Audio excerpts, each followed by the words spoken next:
Hello and welcome to another episode of the Construction Corner Podcast. I'm Dylan. I'm your host, joined by my blue collar badass, Matt.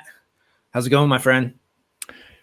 You know what, man? Normally I would give you some canned response, say like things are good, things are great, or I'd make some dumb comment about the weather. The weather sucks here, by the way. It's freezing.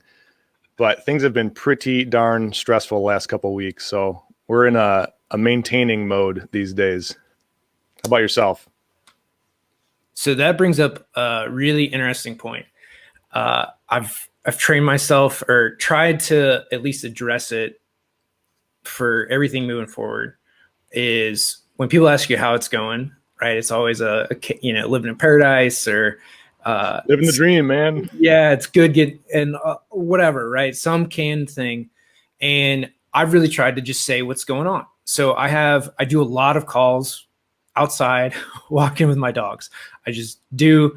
And that's what I tell people. They're like, how's it going? I'm like, well, it's a little crisp this morning as I'm out here with my dogs, like going for a walk. Like, and it's an expectation set up front in the call. Like, I'm outside.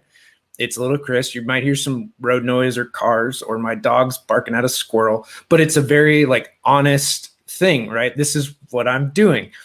Same with like a lot of other stuff. It's how's it going? Well, today hasn't been the best, or it's busy. I've got a lot of meetings going on, but hey, I'm here. Let's do this. And it's to be very just intentional on that, like instead of a canned response on whatever, just to be frank in a way, but also to just set this stage a little better than sometimes we're used to. Absolutely. I love it. Because there's people who will get annoyed by that honesty, right? And they get scared by it. Like, wow, that guy's being kind of a jerk, you know what?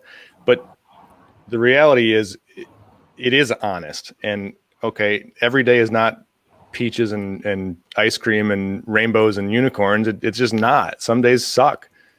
Some days are great, but just be honest with it, rip the Band-Aid off, and now, let's get to business. Yeah. It's like, I'm here, it's how's it going? Right. Well, it wasn't great. It's getting better. We're doing what we can, moving forward. Right. Like, it's what it is. Equally worse though is the guy that always says the wholly negative response, like, oh, I'm living, or I'm just making do. It's like, well, what's going on, buddy? Tell me. You got 5 minutes here of rapport building chit chat. Let's get it out in the open.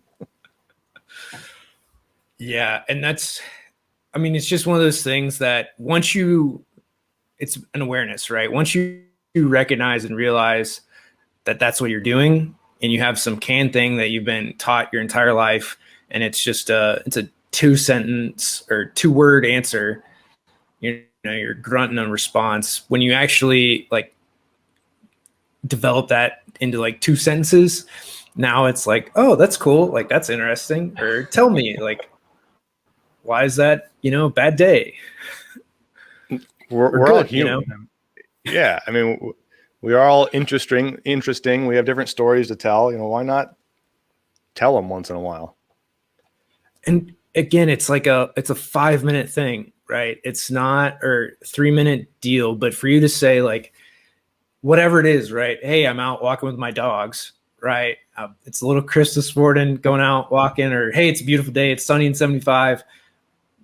Couldn't ask for a better day, right? Again, that's a 10-second clip, but it opens up a little bit of a dialogue, right? Like, oh, that's cool, right? They're curious, they're interested. Yeah. Hey, what kind of dogs do you have? I have dogs. What are your dogs like? Blah, blah, blah. And it just keeps us all connected a little bit better. I have a supplier who I really like. I've worked with this guy for, hell, I don't know, 10 years, 15 years.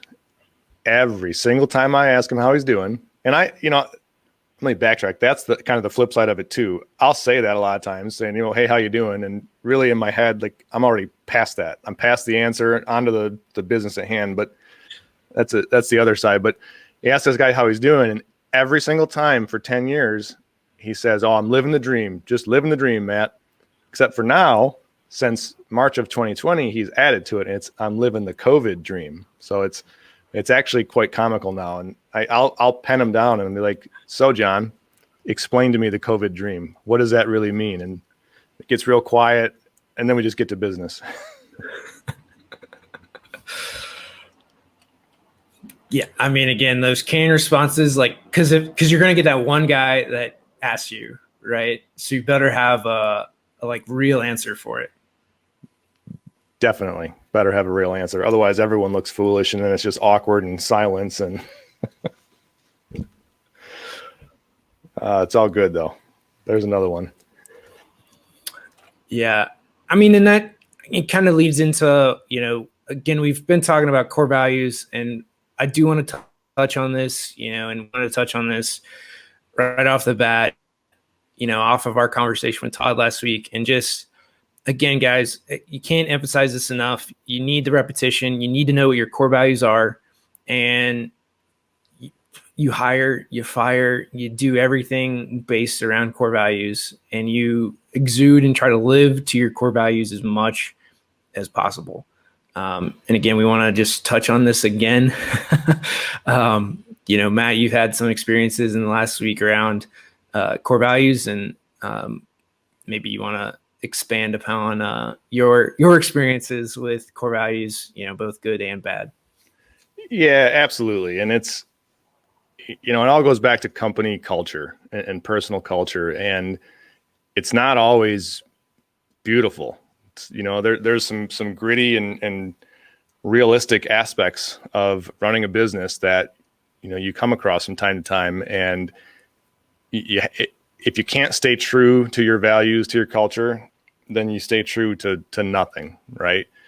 So, we focus very much on our core values. We preach about them. We've got them on our walls in all of our offices. We put them on our proposals now, talk about them constantly. And we hire and fire based upon those. So we historically are very slow to hire, mainly because I don't like making mistakes. I want to make sure that if I'm bringing someone into the inner circle, that they're going to be a good fit. But on the flip side, we're very quick to fire. And I mean that respectfully, so that you could screw up seemingly anything in the company, and we'll fail fast together, and we'll learn from it, and we'll move on.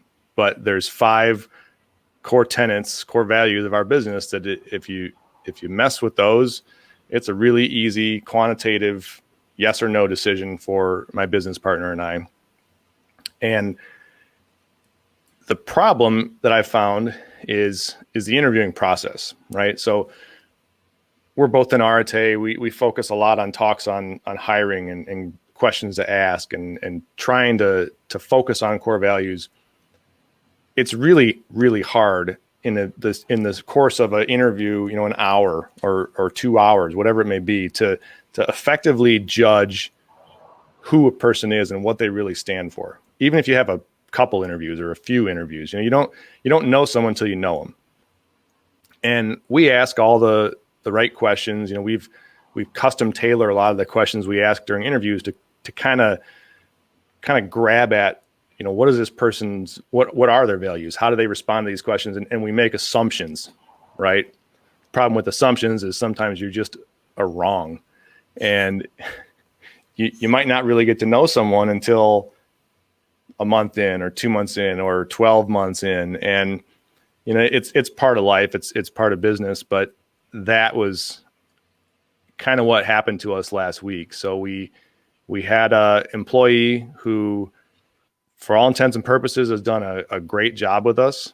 They had a really bright future with us, and some choices were made, some things were said, and the long story short, that employee is no longer with us, and it's a real bummer, to put it lightly. I mean, it's devastating, frankly, to the company, to me personally. This is a guy that I hired directly, but at the end of the day, decisions were made last week, which is part of the reason that we didn't record last week.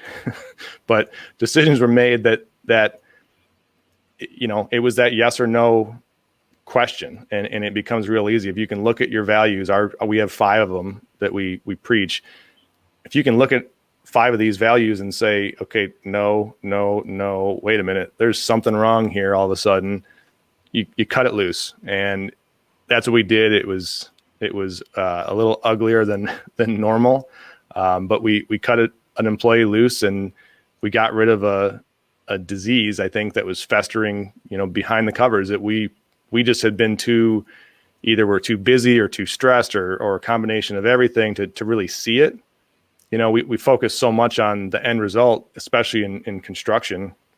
We're always running. We got to get the damn building built, turn over the keys. And then you take a week or so and you breathe and you turn around and start the whole process all over again. And it doesn't leave a whole lot of time as leaders to really look inside your organization at what's going on. And I think that's kind of what happened to us.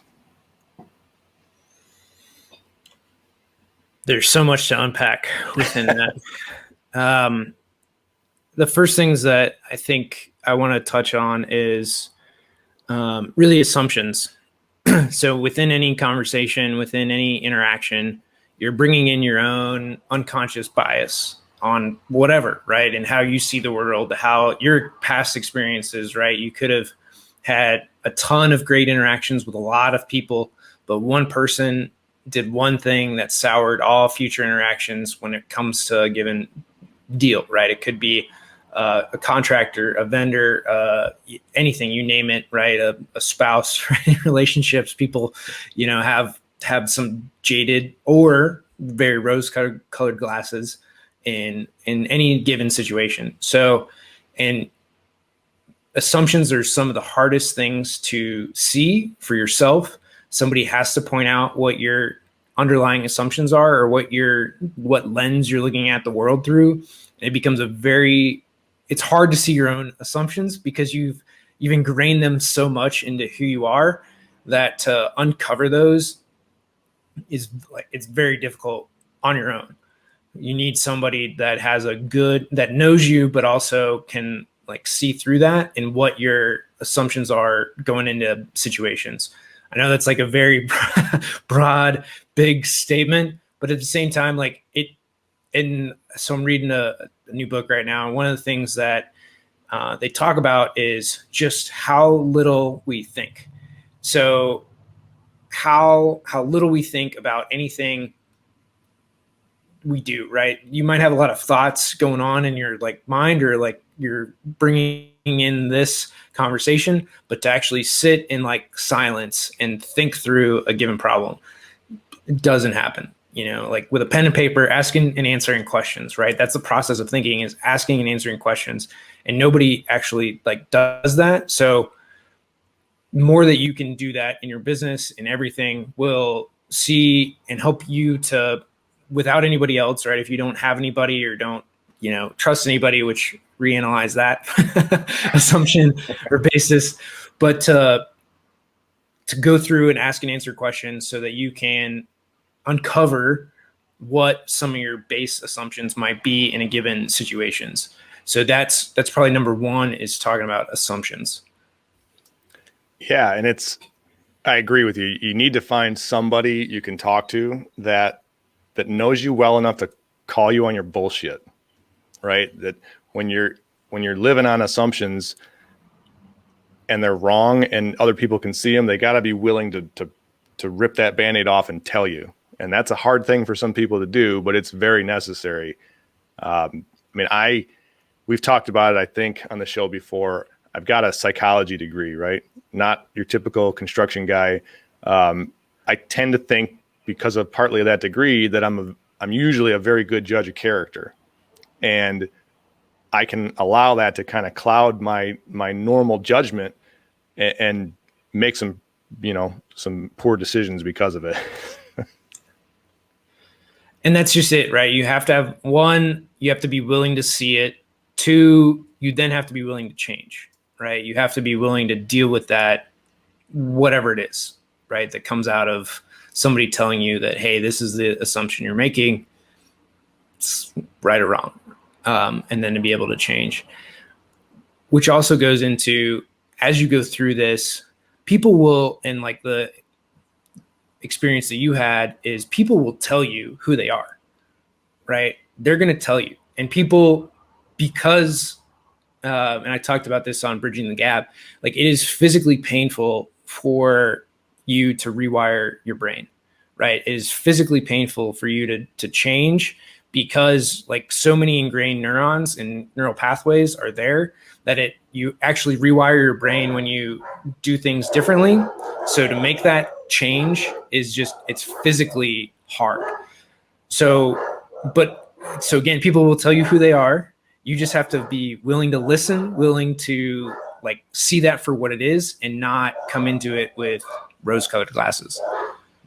Yeah, you have to be able to see it, and that's a big thing, because they may not tell you who they are with words or with a direct answer that, hey, I'm this, and this. But if you spend enough time with the individual, they will absolutely tell you who they are through their actions, through their mannerisms, through their body language, through their emotions, that all of the woo-woo stuff that people don't like to talk about. But it's really important stuff to be looking at and to focus on. And you're totally right about the pain of change. And I think that goes on a neurological level that, like you started off earlier saying, we don't, as humans, as our brains don't like to think a whole lot, right? We live life just based on this repeating loop.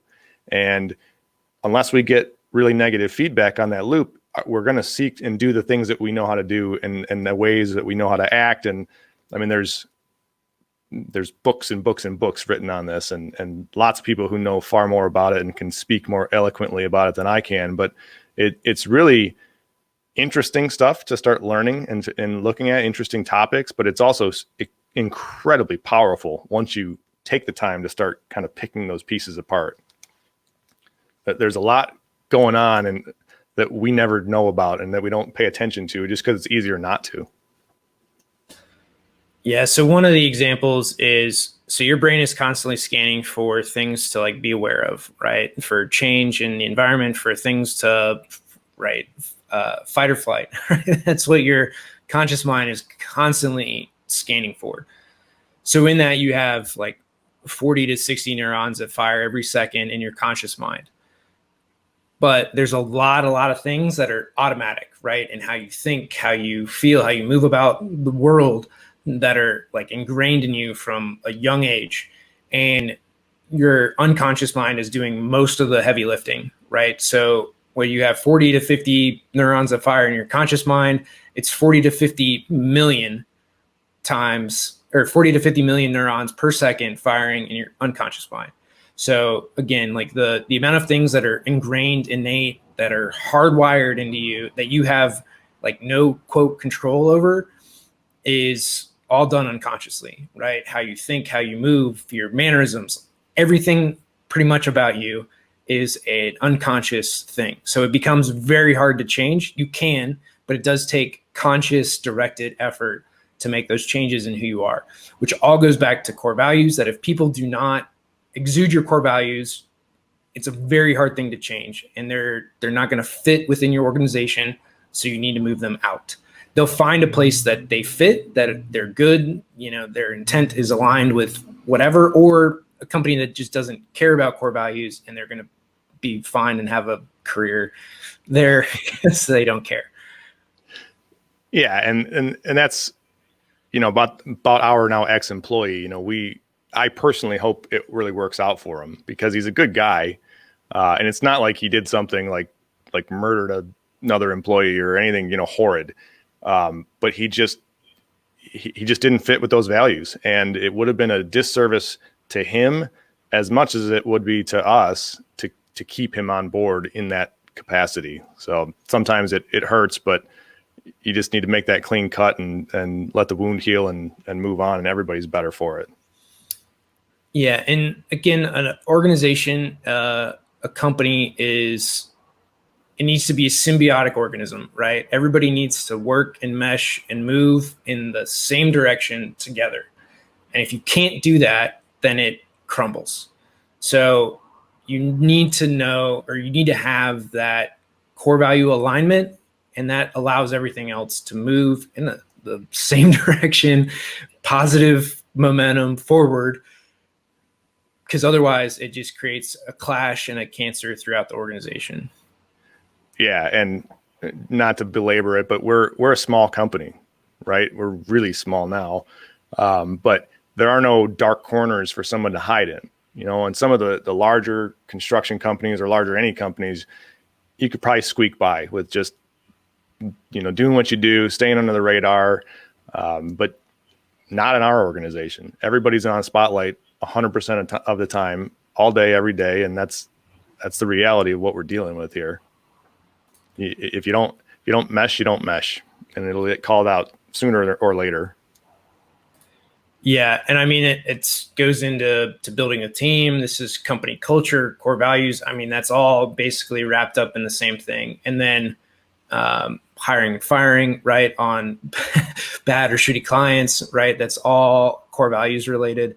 And even one of the other things that we can go into is conflicts, right? When you have conflicts on site or with vendors, anything like that, you can still rely heavily on core values and coming back to, hey, understand. So one, you need to understand how you communicate to people and really to express that more. So, hey, this is why we're doing this.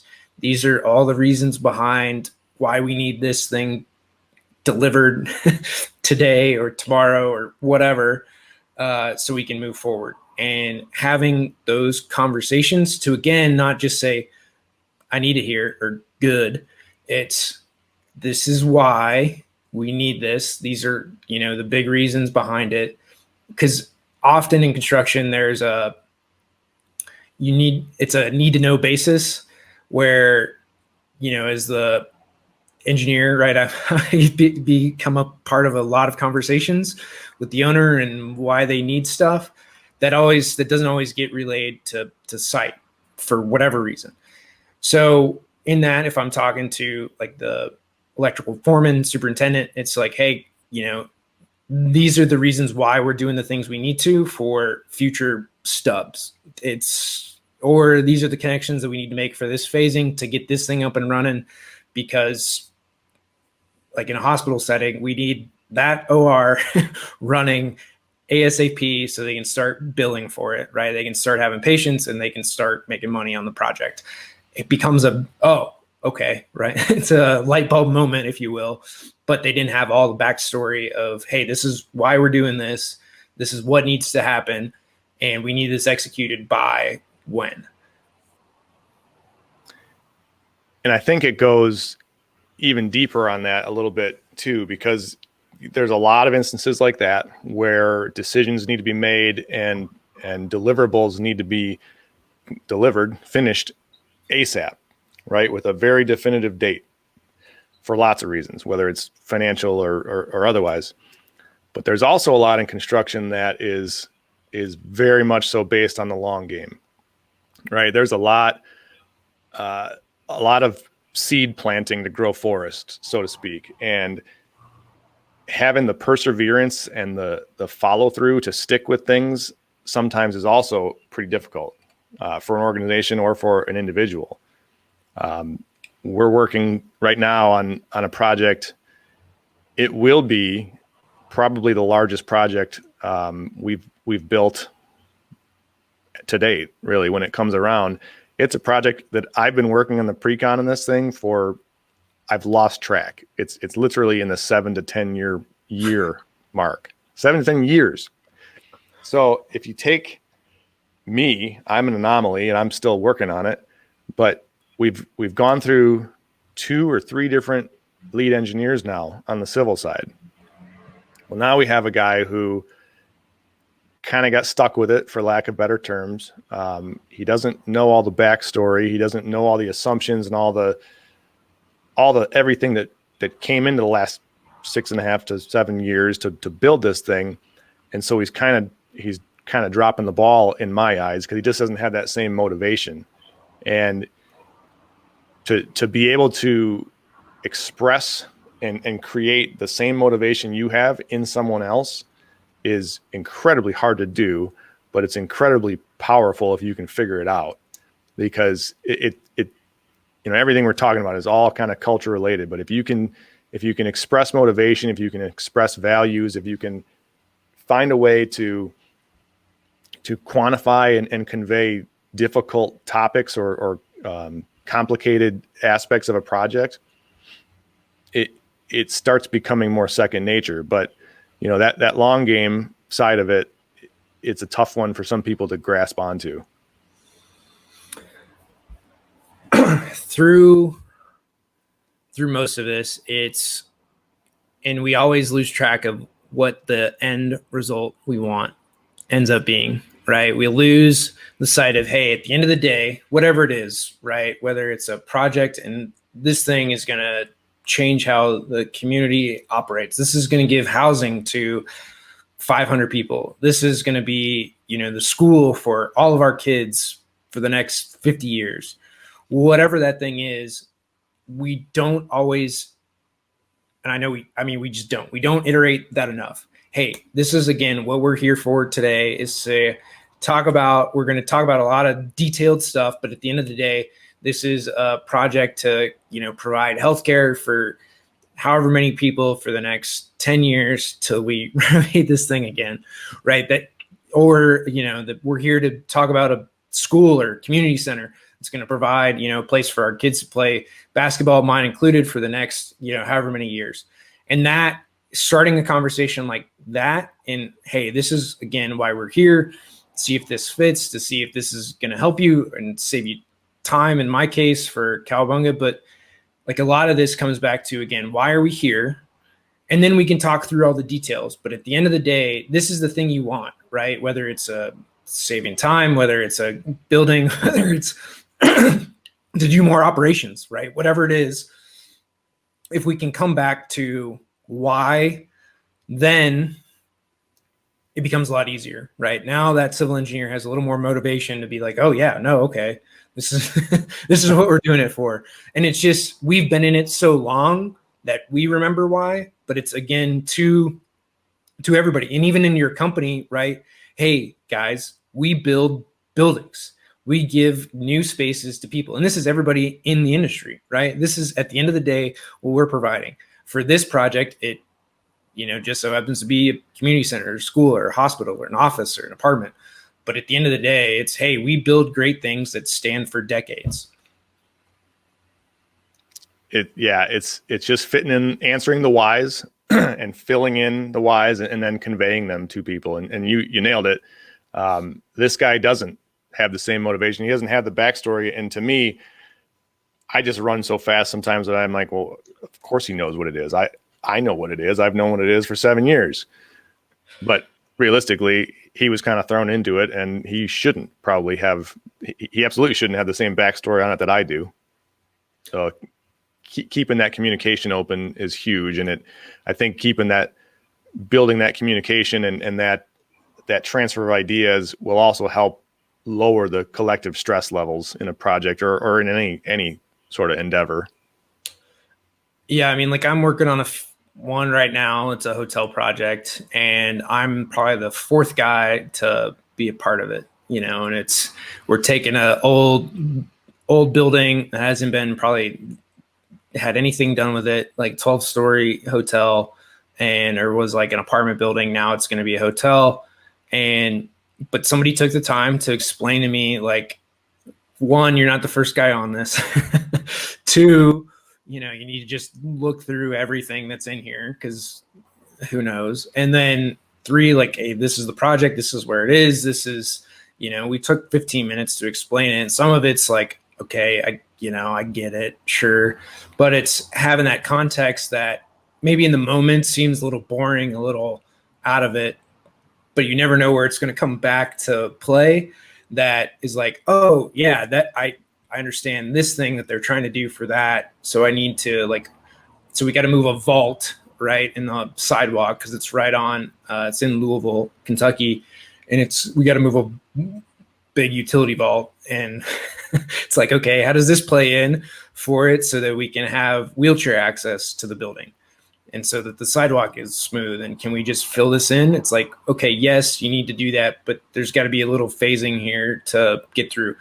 But again, because somebody took the time, the 10 minutes to explain this piece, then in a meeting I could say, hey, we need to coordinate this with utility, note this on the drawings to incorporate phasing here to end up capping manhole. Yeah, part of it's you have to learn the art of storytelling, right? Because you have to be able to convey these things to people in a manner that they can understand it. And not everyone can understand the same way, right? So with an engineering background like yourself, you learn and you listen and you hear things probably very different than I do. But to be on the same team, we got to be able to tell that story so that everyone globally can get it and can hear it, and the team can keep moving forward. 100%. And so here's the hack for storytelling. It's problem. What's the problem here? What are you trying to do? Right. So like for your community center, hey, we want a place for kids to play basketball. Okay. Right. We don't have any place indoors to do that, 4-season facility. Okay. Problem. Right. Story. Well, we went through this, and this, right, to overcome whatever to create this fantastic facility. And there's more fluff in there, but ultimately it's problem, story, solution, right? At the end of the day, we're going to create a facility so that we can play basketball and sports or whatever, volleyball year round in this facility. Same with the school, right? Hey, our facilities are old and outdated, and we probably got lead in the walls. So we went through and raised a bunch of money. We feel that now is the right time to provide a 21st century education to our students and update all of our infrastructure and internet and all the things that we have to do in this day and age. So we went and raised a bunch of money, and now, in 18 months, we're going to have a brand new school, right? But it's problem, story, solution, because you pull people in with a problem, tell them a story, and then you resolve it with whatever the ending is. It's how every single movie is written, but it's problem, story, solution. Those are the three big elements in storytelling, and you could even do problem, cause, story, solution. But those are like the big elements that for anything that you do, if you start with that, you start with like the why, the problem, why we're here, which is typically a problem. Then you move into how this happened and then what you're going to do about it. Those are the simplest elements to any given story that anybody can tell, and do it in a very condensed manner. I like that. And I think it goes back to your earlier point about sometimes you just need to take the time and be silent and think things through. Sit down with a pen and a pad and write down the whys and create or come up with what the story is. And that's so right. Again, thinking is asking and answering questions. So what is your story? Right? What is the condensed story that you want to tell when somebody says, well, what do you do? Right? You start with a problem. Tell a story. Yep. And give a solution. It becomes it's a very simple formula, but it does take some time to go through that exercise. But it's important, regardless of the time it takes. It's crucially important to being able to capture vision and convey your message. Absolutely. And it's so one of the examples, I'm going to give a non-construction example, but let's say you have an at-home chef, right? Or somebody that has their business as an at-home chef comes into your place and is a chef. So if you're at a dinner party and you ask somebody, hey, what do you do? Well, I'm an at-home chef. Cool. Right. It goes back to good, right? One word answer, right? I'm a at-home chef. If you switch that and say, have you ever wanted a professionally done meal in the comfort of your home? Well, I'm an at-home chef. We come in and provide delicious meals for you in the convenience and comfort of your own home, right? You start with a problem. It's a 2 cents thing. It's a 20-second spiel instead of a 2-second grunt. And then it opens it up to a bigger conversation. It's an elevator pitch. Exactly. So in construction, that could be, I'm a general contractor. Somebody could have no idea what that is, right? Yeah. I mean, how many things have you gone to and said that? And I mean, I'd say I'm an electrical engineer. Well, what does that mean? Right? Nobody knows. Nobody knows. And especially when you specialize in things, because it's just as easy. I'll say, I'm a builder. So the first thing people think is, oh, this guy's building houses or decks and garages. If I don't elaborate, if I don't convey my message and give them my 20-second elevator pitch and tell them, they have no reason to know. And you sit there in crickets of awkward silence for a minute and then, order your food or whatever is the next thing. Yeah. So the reverse of that. And I've been on a ton of these, right, where you intro yourself and it becomes weird because you're going to be the only person to do this, right? So everyone's in a 2-second thing and you're going to take a little longer, which is, can be perceived as annoying. But at the end of the day, people are more clear. They have clarity on what you say. So and this is for everybody out there, right? Figure out what your niche is. But if you flip it to be we build commercial facilities for, apartments or whatever your specialty is. And this is the other thing. Most commercial construction engineering firms are a jack of all trades, but you do 18. Well, you got one, we'll take it. We'll do it, whatever shit. You give us some work, we'll engineer it or build it. Right. But yeah, sure. We'll take it. But if you can specialize, right? So, one of the firms that I work for specialized in primarily K-12, but educational facilities, right? So we are a premier provider of educational facilities throughout the Midwest. If you are looking to build a school anywhere, in the Midwest, we're your people, right? Or have you been looking to upgrade your educational facilities? Blank company, we're a premier provider of educational facilities in the Midwest, right? Or locationally in Michigan, in California, in Texas, whatever that is. But then it's a clear, concise pitch to say, hey, this is what we do. So it's for Schaefer, it could be, hey, or have you been looking to build recreational facilities in your county? At Schaefer Construction, we provide premier services for recreational facilities in Michigan, right? That's a pitch for Cowabunga Studios. For us, it's, architecture and engineering firms have struggled with being productive, profitable, and with their cash flow. At Cowabunga Studios, we automate electrical design to improve your financial bottom line. It's all communication, man. I mean, this episode kind of has gone to a lot of different ends of the spectrum on topics, but communication is huge, and how you represent yourself, how you present yourself, it all boils down, I think, to what your background is and what your values are, right? To keep going back to that, and trying to succeed as a group, to reduce levels of stress, and to get your message across so that you can sell your software product, or so you can build the next building, or you can, whatever you want to do, whatever you need to do to succeed as a team or as a unit.